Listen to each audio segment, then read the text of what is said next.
Tu me dis Axel. Bonsoir à toutes et à tous. Bienvenue à Ivry-sur-Seine où on accueille ce soir pour les jeudis avec Jadot, Yannick Jadot, Justement. le candidat écolo à l'élection présidentielle. On est très heureux de t'accueillir ce soir Yannick pour cette 4e édition des jeudis avec Jadot. Ici à Ivry-sur-Seine sur une thématique qui nous tient à cœur, c'est celle des banlieues et des quartiers populaires. Là on est dans le sud de Paris, dans une ville qui a été une ville très ouvrière, une ville marquée à gauche aussi, avec beaucoup de logements sociaux, plein de problématiques. Et on est très content que cette question-là, elle soit abordée par le candidat écolo. Donc merci à toi d'être là ce soir, avec tous nos amis qui nous ont fait l'amitié ce soir d'être présents, des militants associatifs, des acteurs de la culture, des chefs d'entreprise qui vont t'interpeller, te questionner sur tes idées, sur ton programme, et sur le pourquoi finalement d'une candidature écolo et l'intérêt de l'écologie politique aujourd'hui, dans un contexte politique qui est très très particulier, plein de rebondissements, et c'est un petit peu la première question que je voulais te poser. Tu t'es pas présenté. Ah oui, c'est vrai, merci Yannick. Faut que tu te présentes. Mehdi Bellabbas, je suis élu ici, candidat à Ivry sur la 10e circonscription du Val-de-Marne, et aussi élu écolo à Ivry. Et c'est vrai, mais c'est toi la star ce soir. Oui, mais c'est important parce que... Donc la question que je voulais te poser, Yannick, c'est comment ça va et comment ça se passe pour toi dans cette campagne ? Ça va, merci Mehdi de me recevoir. Il y a beaucoup de monde ici chez toi, c'est sympa. Comment ça va? Ça va, c'est toujours aussi trépidant et on fait beaucoup de choses. Par rapport au dernier jeudi, lundi par exemple, j'étais à Grande-Synthe, chez Damien Carrel, qui est maire de Grande-Synthe, maire écologiste de Grande-Synthe, dont on a beaucoup parlé parce qu'il a fait le camp de réfugiés. Mais c'est aussi une ville absolument exemplaire, 64% de logements sociaux. Donc c'est une ville à fort caractère social, une ville populaire, avec de grosses industries, mais aussi pas mal évidemment de difficultés. Mais c'est aussi la capitale française de la biodiversité. Il a énormément de programmes de rénovation de l'habitat. Beaucoup de transports, les cantines bio, enfin c'est assez extraordinaire la façon dont, dans une ville populaire, il a réussi à prendre à peu près tous les secteurs de la vie, l'alimentation, transport, logement, travail, culture, sport, aide permanente aux habitants de la société, y compris dans leur démarche administrative. Il arrive à peu près à couvrir tout ça. Donc ça, c'était lundi. Mardi, il y a eu un petit moment médiatique, on y reviendra sur Benoît Hamon, mais ce qui m'a été le plus important dans ma journée de mardi, ça a été l'audition par la Fondation Abbé Pierre sur la question du mal-logement. C'est un sujet à la fois que j'ai dit absolument prioritaire chez les écologistes, parce que justement, le logement, c'est vraiment à la croisée des chemins du social, de l'économique, de l'environnement et donc de la démocratie. Tous les indicateurs en matière de logement sont au rouge. À la fois, il y a de plus en plus de pauvreté dans le pays, 6,5 millions de chômeurs, près de 4 millions de travailleurs pauvres dans notre pays, beaucoup de familles monoparentales avec des femmes, des jeunes. Et puis évidemment, le logement n'est plus simplement le miroir de la crise sociale, c'est un accentuateur, moi je ne sais pas si on peut dire ça, en tout cas c'est quelque chose qui aujourd'hui renforce terriblement la crise sociale. On a 4 millions de mal logés, 12 millions de Françaises et de Français qui sont en difficulté par rapport au logement, 140 000 sans-abri. Et donc c'est un sujet extraordinaire qui passe dans le programme écolo, évidemment à la fois par la construction de nouveaux logements, 500 000 par an, mais dont 160 000 logements sociaux. C'est pour nous aussi donc la création d'accéder à des logements, évidemment. C'est évidemment pour nous aussi la question de la rénovation. Et la semaine dernière, j'étais à Arcueil. On était chez Daniel. Chez Daniel Breuillet, bien sûr. Il est plus maire, mais c'est lui qui avait mis ça en place. À la fois la rénovation d'un certain nombre de cités, mais pas simplement la rénovation, c'est aussi le fait que maintenant ces quartiers sont chauffés et l'eau chaude à travers une centrale de géothermie. Donc ça limite fortement les factures d'énergie également. Donc c'est la rénovation. Nous on est jusqu'à 750 000 rénovations par an à la fin du quinquennat. C'est beaucoup, mais c'est absolument essentiel, y compris parce que une bonne partie de nos émissions de gaz à effet de serre passe par le bâtiment, mais avec une priorité qui est les 7,5 millions de passoires énergétiques, les 3,5 millions, alors je sais que ça fait beaucoup de chiffres, mais c'est pour dire que ça touche beaucoup de nos concitoyennes et de nos concitoyens. Derrière ces chiffres, c'est beaucoup de femmes, d'hommes, d'enfants qui se retrouvent dans une situation économique, sociale, sanitaire, culturelle, en grande difficulté. Et puis, hier, je rencontrais l'association Ville et Banlieue, qui est l'association des maires, je crois qu'il y a à peu près 700 communes, si je ne dis pas de bêtises, dans Ville et Banlieue. Ça recouvre 5 millions d'habitants.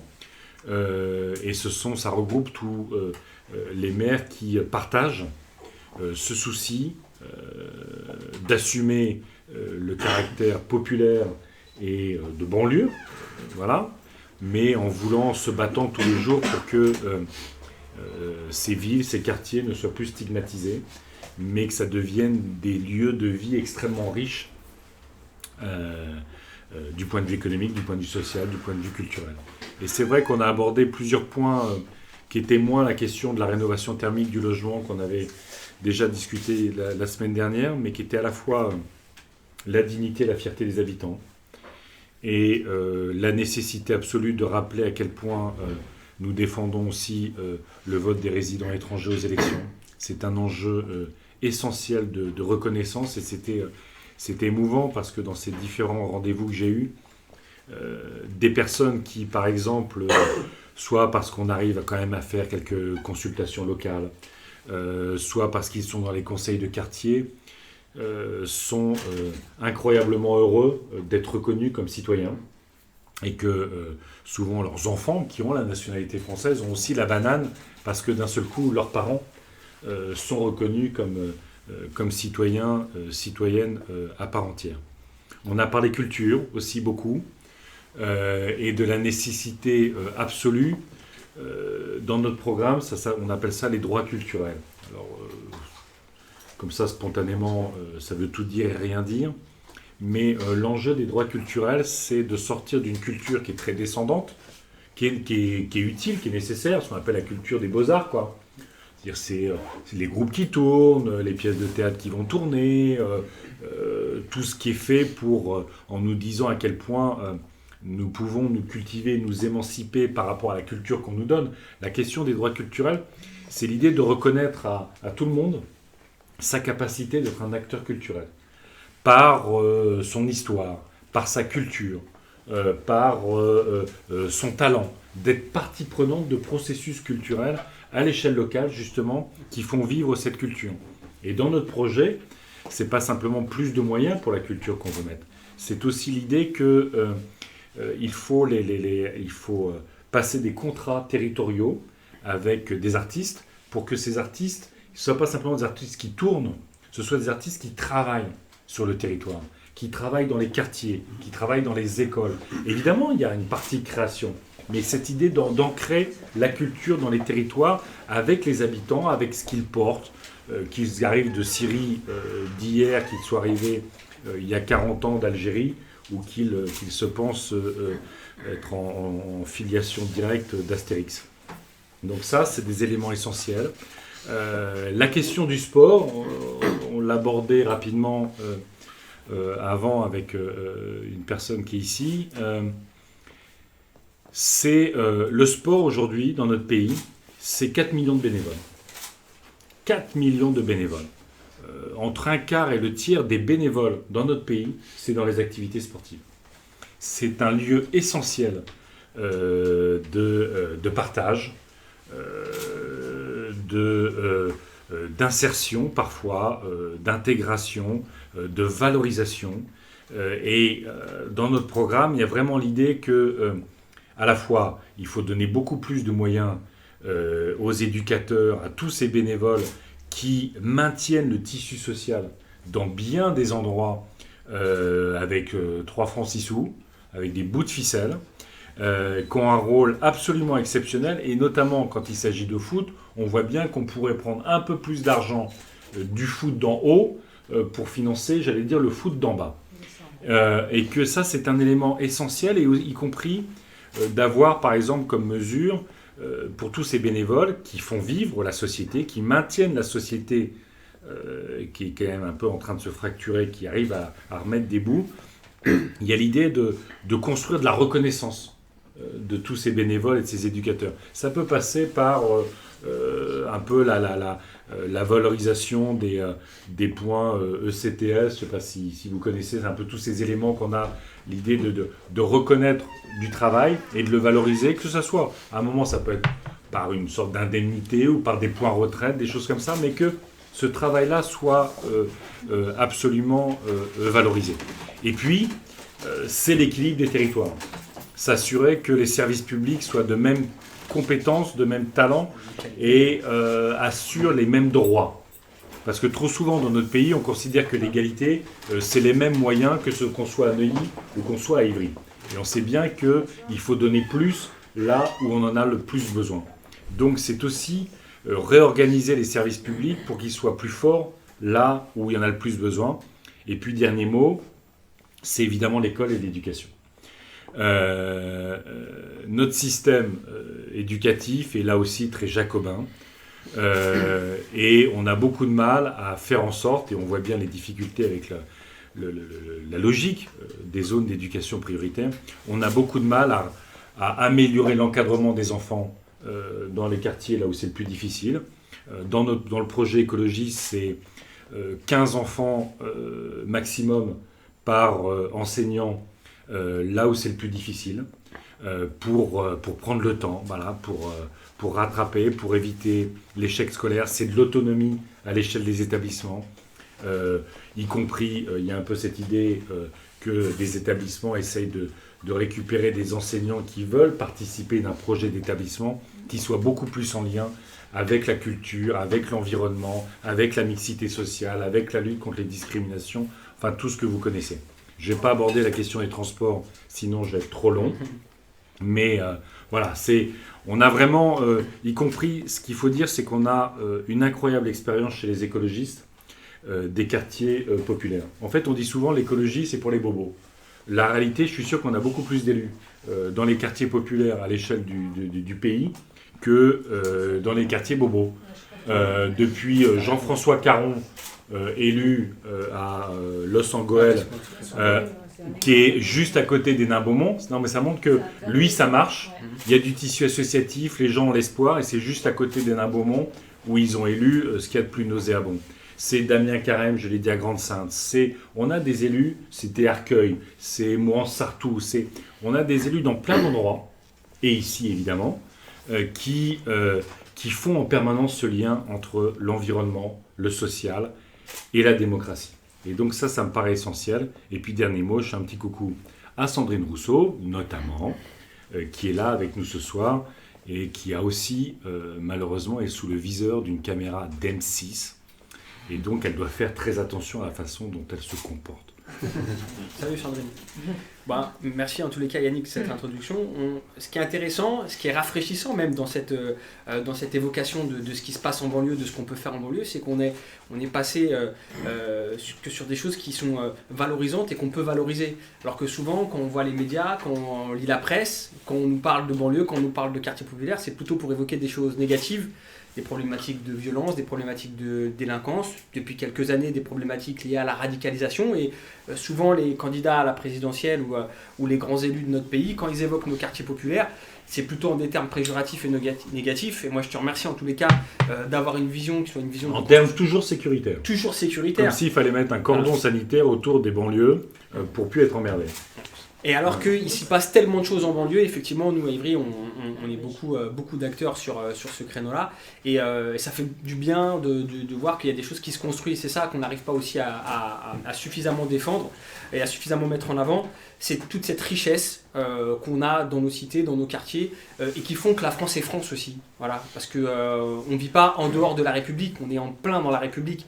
Alors après, est-ce qu'on est traité de façon équitable ou pas? C'est une autre question. Mais en tous les cas, on n'est pas ces territoires perdus de la République tels qu'on peut, on peut parfois nous décrire. Et je pense que l'écologie politique, elle est aussi là pour établir cette justice et cette vérité-là. Alors peut-être la parole aux copains qui auraient des questions après cette intervention fleuve. Tu veux dire que j'ai été trop long? Non, jamais. Je sens, alors, pendant que je parlais, je t'ai vu, tu as regardé 2 fois ta montre. Il faut le dire, je ne sais pas si c'était net à l'écran, mais Mehdi a regardé 2 fois sa montre, je l'ai senti le signal. Faut arrêter, mais il a raison, il faut que ce soit beaucoup plus dynamique. Parce que j'ai peur que nos copains ne puissent pas prendre la parole. Tu les as intimidés, regarde, tu vois. Sur le transport. Je peux parler? Ama, bien sûr, Ama Mediani, donc acteur du théâtre. Vas-y, présente-toi, Ama. Je suis animateur de quartier populaire depuis une quarantaine d'années, j'ai 67 ans. Donc bien sûr, mon travail, c'est surtout l'émancipation de la jeunesse. J'écris, je suis auteur, j'ai des textes qui ont été lus à la Comédie Française en 2017. Et je travaille beaucoup sur les banlieues, donc j'ai tourné dans toutes les banlieues, vous connaissez tous les problèmes, je ne vais pas y revenir. Mais je crois que le plus grave des problèmes pour les générations qui vont venir, oui, je pense que le problème essentiel au fait, c'est cette police de la pensée qui se manifeste dans les commissions, qui se manifeste parfois par un excès de zèle d'un élu. Et c'est ça qui nous gêne énormément, parce que par exemple, nous ne sommes pas seulement des consommateurs, nous sommes aussi des producteurs, nous produisons, nous créons. Et toute cette littérature, tout ce théâtre, ce cinéma, il n'apparaît pas du tout. C'est-à-dire il est toujours occulté, il est toujours caché. Et par mon expérience, je suis l'un des auteurs dramatiques de langue française qui a obtenu peut-être le plus d'aide à la création et qui malheureusement n'a jamais pu voir ses textes monter dans des scènes nationales. Et pourquoi? Parce que les sujets qui sont abordés c'est des sujets qui sont liés à la réalité sociale, c'est des sujets qui parlent aussi de l'état du monde, c'est-à-dire les guerres, l'impérialisme qui domine, et on se retrouve complètement liés, et c'est parfois révoltant. Et là, par exemple, j'ai eu une expérience sur Ivry qui est très très intéressante. C'est aussi la formation d'animateur de quartier que j'avais fait à Anières lorsque je dirigeais le Centre des arts du spectacle et du cinéma, où j'avais formé une trentaine d'animateurs qui sont partis un peu partout, d'autres qui ont créé leur centre culturel, si vous voulez, en Afrique ou au Cap-Vert, ou quelque chose comme ça. Mais ici, j'ai un projet très très important, je rencontre vraiment des difficultés. D'un projet culturel, vous allez voir les étapes, d'un projet culturel, la culture n'en veut pas. Ça passe à la délinquance, c'est-à-dire solidarité, délinquance. Je parle là, c'est la patate chaude que vous avez eue dans les mains. Vous êtes là, vous pouvez témoigner. Après, ça passait par. Donc non, il fallait passer par jeunesse. Ça repasse encore par jeunesse et ça traite jusqu'à aujourd'hui. Donc pour avoir un lieu c'est quoi? C'est un outil de travail. Si on n'a pas de lieu, comment voulez-vous qu'on travaille? C'est pas possible parce qu'au fait, c'est une école. Parce que j'avais des lieux, j'avais déjà rencontré des difficultés parce que sur mon terre, ça a été brûlé, ailleurs, ça a été explosé. Donc c'est vrai, je fais aussi un travail de mobilisation de la jeunesse, c'est normal. Quand on fait de la culture, quand on est dans l'éducation populaire, notre rôle, c'est l'engagement. C'est aussi l'engagement citoyen, c'est pas... comme il disait Kadhafi, qui est subventionné, c'est complètement absurde. C'est-à-dire les commérages qu'il y a à l'époque. Parce qu'on claque un doigt et les gens ils se rassemblent. Et c'est des gens qui ont des potentialités extraordinaires. Parce qu'en banlieue, qu'est-ce qu'il y a? Il y a une excellente jeunesse qui est belle, qui est vive, et qui a envie de vivre. Et quand on rencontre C'est-à-dire toute cette exclusion, la révocation. Bien sûr, on réagit autrement, on se referme. Et c'est la question que je vous pose, je le souhaite pour vous, que peut-être vous serez président de la République. Est-ce qu'il va y avoir vraiment un contrôle dans toutes les commissions de lecture pour les écrivains, que ce soit, sachant que la culture maintenant, bien sûr, c'est une valeur marchande. Si je parle de l'édition ou d'autres choses, c'est très très difficile parce que tout est privatisé. Bien sûr, c'est tout un lobby qui contrôle la pensée. Mais dans les institutions républicaines, où est la liberté d'expression? On ne peut pas. C'est-à-dire, moi j'écris par exemple sur le Moyen-Orient, j'écris des scénarios, et c'est impossible que ça passe, et c'est des choses de qualité. Ça ne passe pas, donc on occulte. Voilà. Donc une espèce de censure un petit peu. C'est une censure légale, je dirais, parce que ça passe par une commission, et c'est légalisé. Tout simplement. Yannick, peut-être sur cette Je question-là. suis désolé de vous poser, c'est vraiment une question poison, mais je suis content que... Il n'y a pas de mauvaise question. Bah, quand même, parce que... Après, il faut voir si la réponse est bonne. Il faut voir si je trouve une bonne réponse. Parce que bon, c'est quand même... Bon, moi, je ne sais pas comment se passe très pratiquement une commission qui valide ou pas un scénario. Voilà. Mais je répète ce que j'ai dit tout à l'heure. Il va falloir trouver le moyen de réancrer la culture sur les territoires. Et de plus en plus, à la fois avec les réductions budgétaires notamment, il y a la culture officielle qui a maintenu ses budgets globalement. C'est pas forcément de la mauvaise culture, hein. Je veux dire, les théâtres nationaux, tout ça font de belles choses aussi. Mais il y a quand même eu une perversion du théâtre. D'accord. J'essaie de vous répondre. J'essaie de vous répondre. Donc, il y a encore des belles choses, mais tout ce qui a sauté et tout ce qui est devenu quasiment impossible à monter, c'est toutes les cultures populaires, en fait. C'est ça, le problème. Et c'est pour ça que dans notre projet, il y a cette idée de conventionner sur plusieurs années, donc dans des conventions pluriannuelles, des artistes qui ont un projet de territoire. Et pas simplement de s'assurer que la troupe qui a une pièce ou un concert ou des machins, donc voilà. Et donc il faut arriver à financer de la culture de territoire. Et à mon avis, c'est plutôt là-dedans, en éliminant, quand même, il y a toute une série de contrôles administratifs aujourd'hui sur la culture. Si vous n'êtes pas une grosse troupe avec la capacité de monter le dossier tous les ans, vous êtes exclu de fait de votre capacité, parce que c'est plus un contrôle administratif aujourd'hui qu'une aide à la création. Donc il faut absolument renforcer, je l'ai dit, ces conventions collectives qui sont passées par les collectivités locales, de fait, pour s'assurer qu'il y a des artistes sur les territoires et qui font vivre les choses. Mais après, sur les énergies vitales qu'il y a dans les quartiers, je suis totalement d'accord.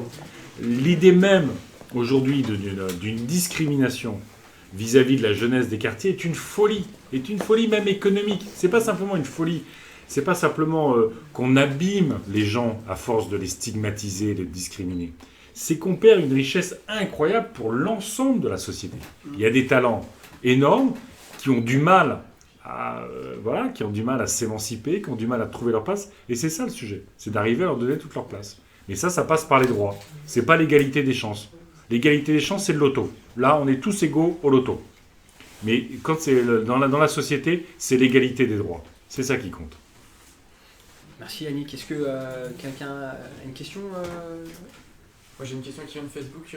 Comment donner la possibilité aux jeunes des banlieues de s'engager? Ah, ça c'est une bonne question. Alors, je l'ai dit, c'est quand même la question des droits et de l'autonomie. On s'engage quand on est en capacité de le faire, de choisir. D'accord ?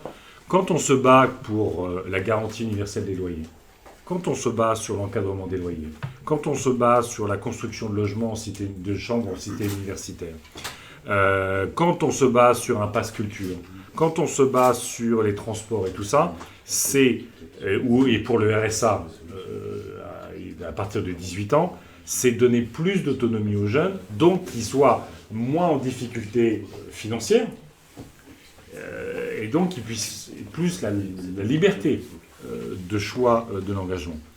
Il y a dans mon projet 3 dispositifs aussi, y compris pour financer cette vitalité citoyenne. C'est ce qu'on appelle le 1% participatif. Comme dans beaucoup de communes aujourd'hui, il y a des budgets participatifs, et avec des projets qui sont co-construits par les citoyens, et puis après ils les hiérarchisent, ils choisissent et tout ça. Donc il y a quand même aussi beaucoup de projets d'urbanisme, des projets autour de l'environnement. D'ailleurs, c'est souvent assez intéressant de voir à quel point, dans les logiques de budget participatif, il y a vraiment ces 3 piliers que je mentionnais tout à l'heure, écologie, sociale et démocratie. Là, l'idée, c'est que 1% du budget d'investissement de l'État devienne participatif, notamment à travers des plateformes civic tech, qu'on se sente partie prenante, pas simplement à l'échelle locale, mais aussi des grands projets. Il y a un deuxième mécanisme de redistribution qui est 1% des bénéfices de la publicité. Des bénéfices de la publicité vont vers des médias citoyens. Et on sait la vitalité des médias citoyens, notamment dans les quartiers populaires, où les gens ont envie de se prendre en main, ils ont envie de communiquer, ils ont envie de raconter des histoires, ils ont envie de leur dire leur point de vue. 1% des bénéfices des promoteurs immobiliers qui vont justement vers ces associations dans les quartiers, et 1% des bénéfices de l'agroalimentaire qui vont sur les projets de jardins partagés et tout ça.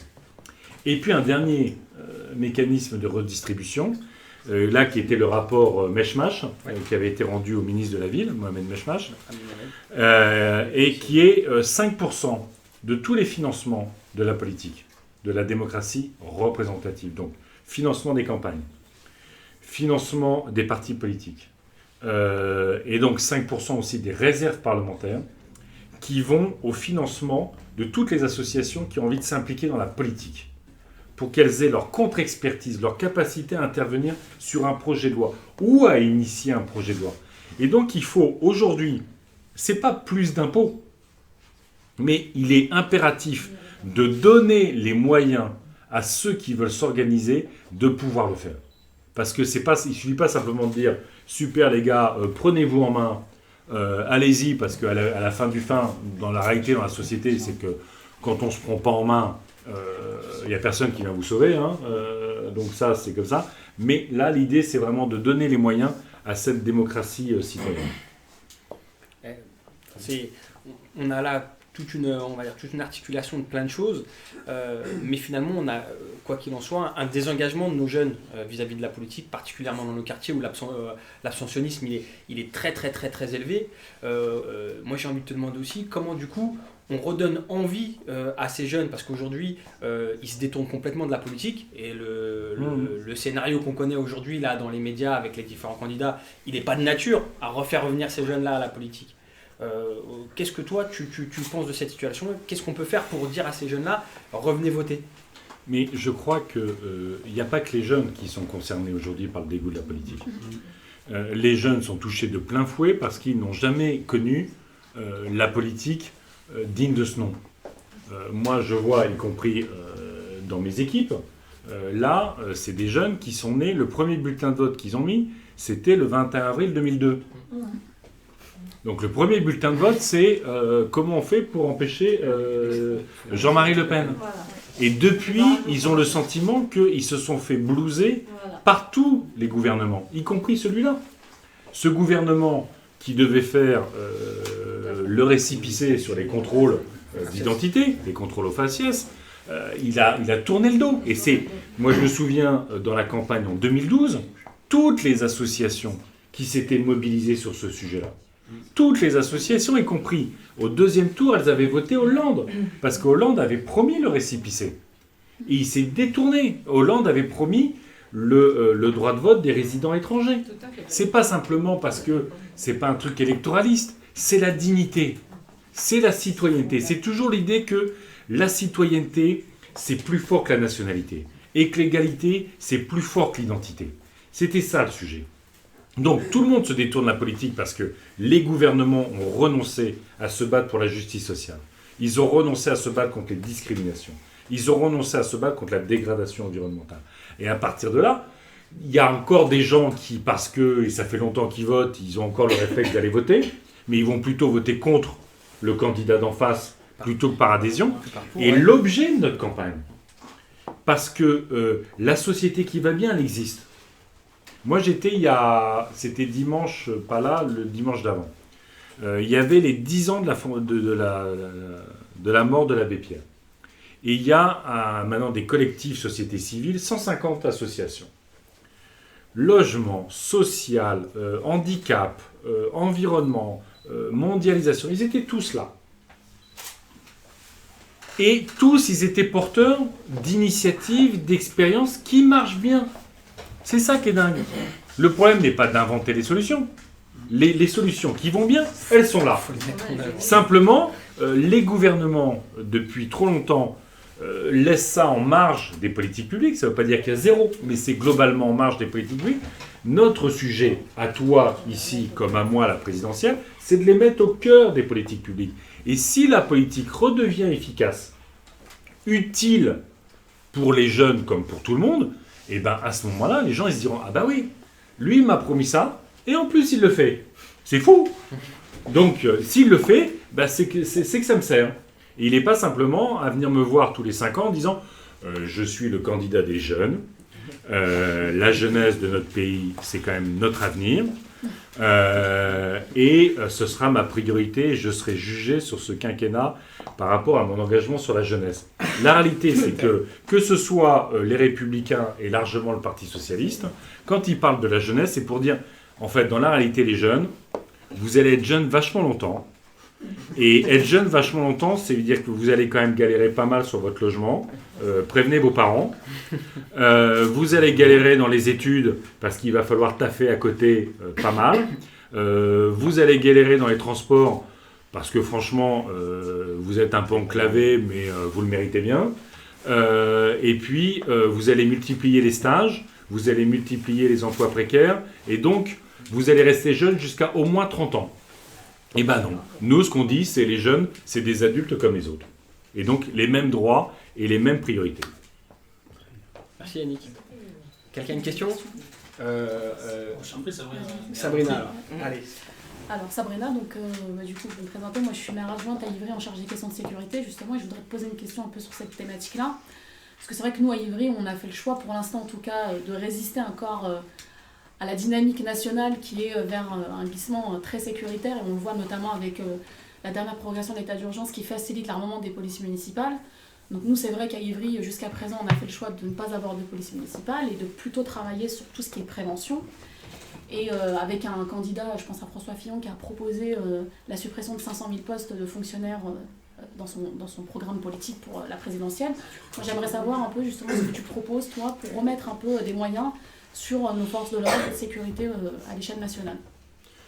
Bon, pour François Fillon, ce qui est rassurant, c'est qu'il n'a pas supprimé, il ne veut pas supprimer autant de fonctionnaires qu'il a mis d'euros dans sa poche. Sinon, il aurait supprimé 1 million de fonctionnaires. Donc, ça, visiblement, ça n'a pas été son critère de départ. Là où tu as raison. À la fois, les écologistes ont toujours défendu une police de proximité. C'est une police qui connaît chaque coin du territoire. On sait à quel point les dégâts, quand on a supprimé la police de proximité et que c'est des opérations coup de poing, on sait que ça crée une tension permanente. Et à la fois, la police est rejetée et les populations sont rejetées. Et donc, du coup, il y a le potentiel d'une dérive à l'américaine avec de la violence sociale non maîtrisée du tout, et de la violence policière qui vient s'ajouter à une violence sociale. Donc on est dans une sorte de guerre entre les habitants et la police, et c'est absolument ça qu'il faut éviter. Ça ne veut pas dire qu'il n'y a pas des enjeux de sécurité. Donc police de proximité, et la difficulté qu'on a, y compris pour les policiers qui sont vraiment aussi en situation de mal-être aujourd'hui, c'est que, au fond, ce sont les enseignants et les policiers qui sont en première ligne des difficultés sociales qui ne sont pas traitées. On dit aux enseignants, eh ben, à vous d'en faire des citoyens à vous d'en faire des adultes qui vont être apaisés, éduqués et machin, alors qu'on ne crée absolument pas les conditions autour de l'école et dans l'école pour faire ce travail-là. Et on dit aux policiers, c'est le bazar, on ghettoise, on donne pas de moyens, et machin et truc, et assurer la tranquillité de tout le monde. On sait que ça peut pas marcher. Donc c'est évidemment à la fois de la police de proximité, c'est tout ce qu'on a dit sur la mixité sociale, les transports, la bonne bouffe plutôt que la malbouffe, le travail. Quand moi je parle de rénovation thermique des logements, et voilà, un principe qu'on a posé, c'est l'idée que ce soit des artisans et des entreprises des quartiers qui fassent la rénovation. C'est-à-dire que les populations, les habitants ne bénéficient pas simplement d'un programme de rénovation. Une partie en est acteur, qu'on recrée du tissu social à peu près partout. Et puis, la sécurité, ça n'est pas simplement l'enjeu de l'État et de la police. Quand on a des conseils d'école vivants, quand on a des conseils de quartier vivants, quand on a des associations sportives qui maillent l'ensemble des quartiers, tout ça, c'est une façon de faire sécurité. Parce qu'à la fois, ça permet à des comportements brutaux d'être identifiés, traités, ça permet, donc ça permet de faire du lien, et y compris un des enjeux de sécurité, c'est même les services psychiatriques. Je veux dire, la disparition des services psychiatriques, notamment pour les enfants, c'est criminel. C'est criminel de ne pas se mettre en situation de traiter psychologiquement des enfants qui sont en train de déraper. Donc c'est tout ça qui fait sécurité. Merci beaucoup. Nadir, je te laisse te présenter. Alors donc bonsoir. Bonsoir. Je me présente, je m'appelle Nadir, j'ai 32 ans. Donc tout d'abord merci. C'est pas grave. On commence à prendre de l'âge. Je reste encore dans la partie jeune. Moi aussi, même si je suis un petit peu plus, mais... Ça se voit pas. Merci. Voilà, donc ce qui est intéressant et pourquoi j'ai voulu participer à ce débat, c'est que d'après tous les points que vous avez évoqués, c'est-à-dire la culture, le sport, l'éducation, l'environnement, le logement, pour moi il y a l'aspect sur lequel vous n'avez pas trop avancé. C'est tout ce qui est le travail. Donc, par exemple, je suis chef d'entreprise, on a ouvert une auto-école depuis septembre 2014, on en a ouvert une deuxième à Villiers-sur-Marne, donc ça commence à bien tourner. Cependant, dès qu'on souhaite plus ou moins se développer, avoir des personnes qui nous accompagnent, parce que le fait de développer une entreprise, ça ne peut pas se faire tout seul, donc je suis avec ma femme et voilà, donc on a réussi à embaucher 2 personnes. Cependant, plus on veut embaucher, plus on est bloqué par tout ce qui est les aspects aussi bien RSI, URSAF, enfin tout ce qui est cotisation patronale, etc. Donc là, j'aimerais bien avoir votre avis sur comment vous allez pouvoir aider justement ces jeunes dont je fais encore partie et qui ont envie d'entreprendre, qui ont envie de se lancer. Et honnêtement, ça n'a pas été facile. À force de courage et de persévérance, on y arrive. Par contre, c'est vrai que c'est un aspect qu'on entend beaucoup dans les politiques, c'est-à-dire on va baisser les taxes, on va essayer d'aider, etc. Donc moi, concrètement, qu'est-ce que vous proposez pour justement aider le premier artisan de France, les TPE, PME, tout simplement? Alors, pour que vous puissiez embaucher, il faut qu'il y ait une demande. Alors sur la question des permis de conduire, c'est un peu différent, la question d'auto-école. Il a de la demande. A priori, dès qu'on atteint 18 ans, on est un demandeur potentiel. Même 16 ans, même 15 ans maintenant. Donc on est un demandeur potentiel. Encore faut-il que les jeunes aient les capacités de payer la formation et le permis. Mais donc ça renvoie à tout ce que je disais tout à l'heure. Je ne sais pas si vous étiez là, sur l'autonomie, les moyens à la jeunesse et tout ça, pour qu'elle soit moins en situation d'être une génération un peu condamnée socialement. Je dis qu'il faut créer du boulot. Quand, par exemple, je parlais de rénovation thermique, on pourrait parler de transition énergétique. C'est l'idée que la commande publique va systématiquement, impérativement, de manière contrainte, réserver 50% de ses budgets aux TPE, PME, PMI, start-up locales. Ça, c'est absolument essentiel. Il faut faire vivre les territoires. À la fois parce que nous considérons, quand on fait des énergies renouvelables plutôt que du nucléaire, c'est parce que les énergies renouvelables, à la fois, c'est le climat et le risque nucléaire, mais c'est que c'est à l'échelle locale. Les panneaux, vous les installez sur le toit. Vous les installez sur le toit de l'école. Quand vous faites de la géothermie, c'est dans le quartier. Donc, quand on dit que 100% de la restauration collective doit être approvisionnée, restauration collective publique ou privée, hein, donc cantines scolaires, hôpitaux, mais aussi restaurants d'entreprise, doit venir de l'agriculture paysanne locale ou bio, c'est aussi créer en permanence de l'activité économique sur les territoires. Quand on se bat contre l'installation de zones commerciales à la périphérie des villes, c'est aussi pour garantir qu'il y a un tissu économique et de commerçants au sein des villes. Et que ce ne soit pas simplement le truc en dehors. Donc créer en permanence du tissu dans la ville qui crée de l'emploi. Ça, c'est la partie création d'emploi. Et c'est la partie, je le disais, priorité dans la commande publique sur les PME, les artisans, autour de ça. Une de mes propositions aussi, qui va dans ce sens-là, c'est tout ce qui tourne autour de l'économie circulaire. L'économie circulaire, c'est que quand ce produit-là, on l'achète, on pousse celui qui l'a construit à ce qu'il soit conçu de manière responsable du point de vue de l'environnement, qu'on puisse le réparer, qu'on puisse le réutiliser, le recycler, par exemple. Hein. Et donc, dans mon programme, on fait une TVA réduite pour tout ce qui peut être réparé, réutilisé, recyclé, et une TVA plus forte pour ceux qui, vous vous souvenez, les téléphones, par exemple, portables, avec la pile soudée. Ça s'appelle de l'obsolescence programmée. D'accord ? Et si on fait tout ça, on n'a pas besoin de l'incinérateur. Hein ? Juste pour un petit mot, ici, il y a un gros combat. Quand vous venez à Paris, il y a 2 très belles tours en banlieue sud, si vous êtes sur le périph', qui fument. Eh ben, c'est l'incinérateur d'Ivry dont on souhaite absolument se débarrasser. Donc moi, je prévois dans mon programme un chèque réparation. C'est-à-dire que ça se met en place en Suède. Vous allez réparer dans des filières, pas la filière automobile, parce que celle-là, elle tourne, mais l'électroménager. Vous savez qu'un poste de télé, il tombe en panne, dans les 2 tiers des cas, à la benne. On n'essaye même pas de le réparer. Donc un chèque réparation sur l'électroménager notamment, pour créer aussi de l'activité d'artisans de réparation. Et donc 50% de la main-d'œuvre est remboursée, soit sur vos impôts, soit on vous donne un chèque. Bon. Donc c'est quand même très important de créer de l'emploi.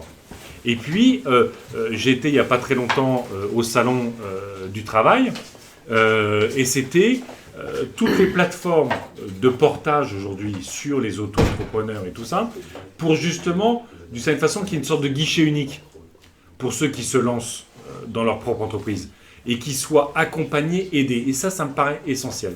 C'est les coopératives, les associations qui vous accompagnent dans toutes les démarches.